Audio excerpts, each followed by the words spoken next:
sénégalais. Dans le projet de la Croix-Rouge française à Diourbel, c'est moi qui signe les chèques. 1,2 million par mois. xaalis boobu bu ñu ko téye woon te géré ko Croix-Rouge dina fay ay employés am dina leen fay. Monsieur le Président, le projet Benco, le 8 novembre, par lettre circulaire 00625, vous avez adressé une correspondance au délégué de la fédération, lui signifiant que vous avez retiré la somme de 75 531 540. C'est vrai. C'est vrai. C'est vrai.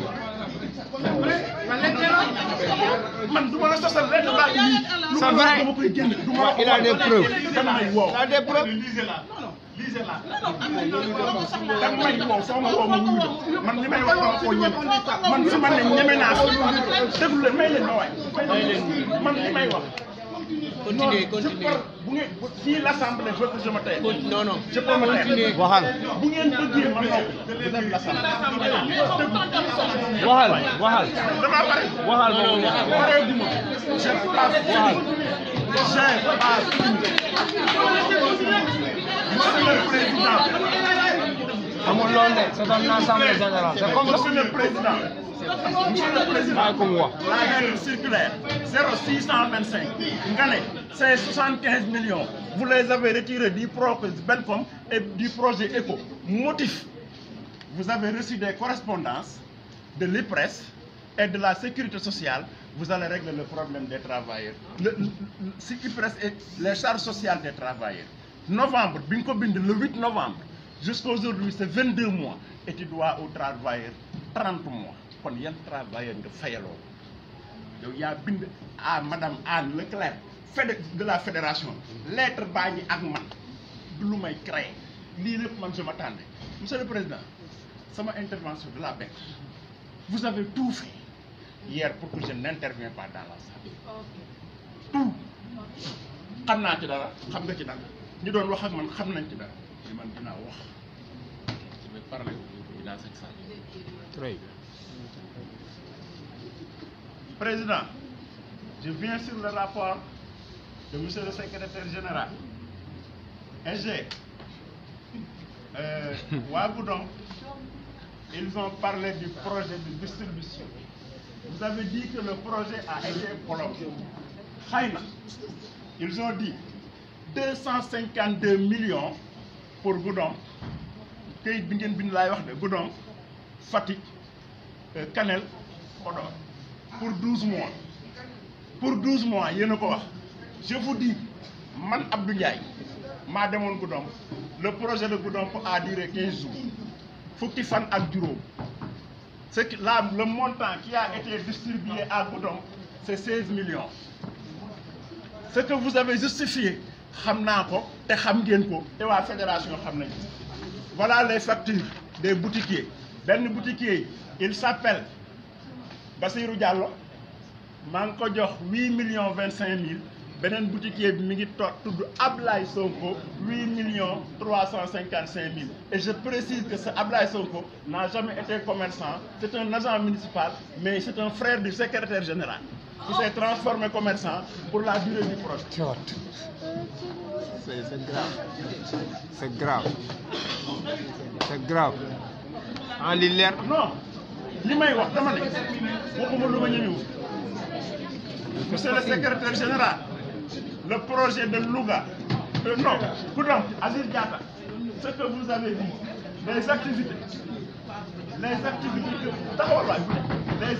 que vous avez lues dans le rapport, ce département, est-ce que def une activité là, moi recensement distribution, def nañ fa distribution de matériel agricole, joxe nañ fa intrant aux enfants de 0 à 5 ans, def nañ fa leneen ak leneen defuñu ko fa wala def nañ ko man de li ma def te àndoon kook yow bis bu ne ma woola ngay fekki mooy recensement distribuer 16 millions et je vous ai averti, je vous ai dit que ces gens-là ne reviendront pas, ils n'ont besoin que des pièces justificatives, mais votre projet est arrêté. Vous avez adressé une lettre au président, comme votre image est ternie, le projet de Louga, vous avez annoncé la somme de 67 millions. mais c'est pas sérieux. Quand on nous dit Louga, dis-nous Goudiri. J'ai dépensé pour Louga tant, pour Goudiri tant. 867 millions à Louga. Man Abdou Ndiaye, j'étais dans le département de Linguère pendant 6 mois. J'ai fait un dépistage au mois d'août, un dépistage au mois de décembre.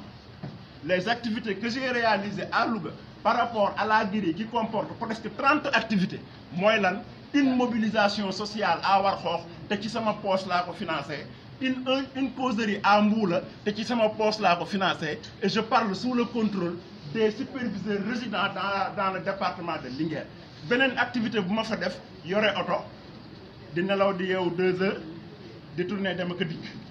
Lolu la doon def Linguère man personnellement. Gisuma benen activité également qui a été réalisée dans la région de Louga. Te limay wax ñëmé na ko amna fu mako tek te it lu leer la.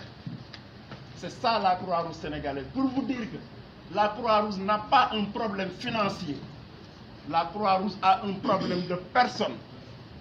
Monsieur le Président, quand vous m'avez demandé de faire un démenti par rapport aux 15 millions de Diourbel, quand j'ai refusé, vous m'avez affecté à Dakar arbitrairement. Je suis venu, da nga am doole Diourbel ma lay won ne maa la ëpp doole waaye boobu da ngaa fàtte ni Maolana moo ëpp ñëpp doole nga indi ma Dakar di ma fay 70 000 joxoo ma bureau joxoo ma liggéeyukaay joxoo ma ordinateur ma nekk ci gardien yi ak chauffeur yi bu 4 heures yi ma ñibbi nga may romb di def lu la neex xanaa toog ne am nga doom lii yëngaluma man kenn du ma teree wax su ma nangu woon lu ngeen di wax kon tey du ma jël parole mais je prends la parole.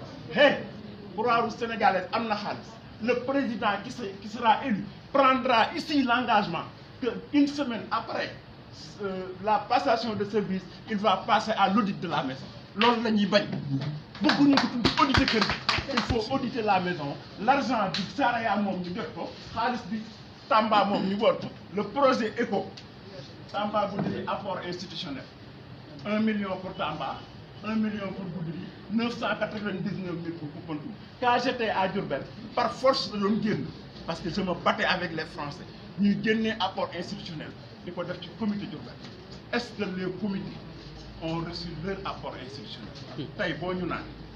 Vous êtes incapable de payer les salaires. Il y a problème, président. Vous n'êtes pas incapable de payer les salaires. Vous avez géré la Croix-Rouge à votre manière. C'est le problème. Voilà pourquoi vous ne voulez pas que je prenne la parole. Voilà pourquoi des gens m'ont rencontré hier nuit pour me dire que tu ne dois pas être délégué. Deuxièmement, ne prends pas la parole. Vous ne pouvez pas rectac. Je suis venu ici pour la Croix-Rouge.